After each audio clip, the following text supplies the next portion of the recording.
देश में corona vaccination का काम शनिवार से शुरू हो गया। बिहार सहित पूरे देश में करीब 3000 से अधिक केंद्रों पर इस अभियान की शुरुआत हुई। पहले दिन स्वास्थ्य और सफाई कर्मियों को टीका दिया गया।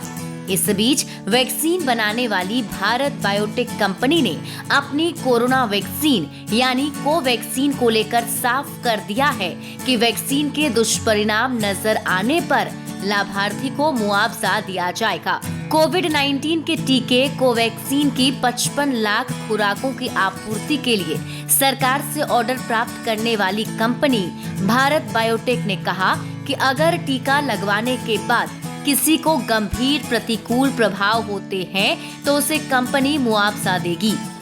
टीका लगवाने वाले लोगों द्वारा जिस फॉर्म पर हस्ताक्षर किए जाने हैं उस पर भारत बायोटेक ने कहा कि किसी प्रतिकूल या गंभीर प्रतिकूल प्रभाव की स्थिति में आपको सरकारी चिन्हित अधिकृत केंद्रों और अस्पतालों में चिकित्सीय रूप से मान्यता प्राप्त देखभाल की जाएगी।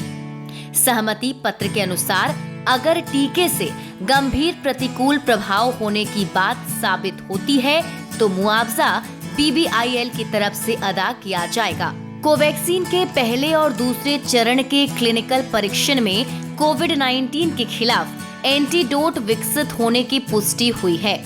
टीका निर्माता कंपनी के मुताबिक टीके के क्लिनिकल रूप से प्रभावी होने का तथ्य अभी अंतिम रूप से स्थापित नहीं हो पाया है और इसके तीसरे चरण के क्लिनिकल ट्रायल में इसका अध्ययन अभी किया जा रहा है। कहा गया है कि ये जान लेना आवश्यक है कि टीका लगाने का मतलब ये नहीं कि कोविड-19 संबंधी अन्य सावधानियों को नहीं बरता जाए।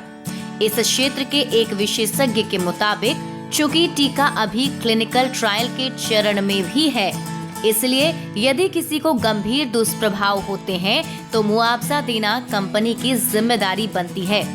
इस बीच भारत बायोटेक इंटरनेशनल लिमिटेड यानी BIL की संयुक्त प्रबंध निदेशक सुचित्रा एला ने ट्वीट किया, जिसमें उन्होंने कहा कि कोवैक्सीन और भारत बायोटेक राष्ट्र और कोरोना योद्धाओं की सेवा करके सम्मानित और कृतज्ञ महसूस कर रहे हैं। बहरहाल टीका लगाने के बाद भी लोगों को सावधान रहने की जरूरत है, क्योंकि जब तक ये टीका सभी को नहीं लग जाता तब तक खतरा तो बना ही रहेगा। अब देखने वाली बात ये होगी कि सरकार कब तक सभी लोगों को टीका दे पाती है। अभी तो सिर्फ फ्रंट लाइन वर्कर को ही टीका दिया जा रहा है, जिसमें डॉक्टर, स्वास्थ्य कर्मी, सफाई कर्मी, पुलिस के जवान शामिल हैं। जब सभी को टीका लग जाएगा तभी बिहार से कोरोना भागेगा। ज्यादा अपडेट के लिए आप जुड़े रहिए लाइव सिटीज के साथ और अभी तक अगर आपने हमारे YouTube चैनल को सब्सक्राइब नहीं किया है तो सब्सक्राइब कर लीजिए। ये वीडियो अगर आप फेसबुक पेज पर देख रहे हैं तो पेज को लाइक कीजिए। साथ ही साथ आप हमें ट्विटर पर फॉलो करना मत भूलिएगा।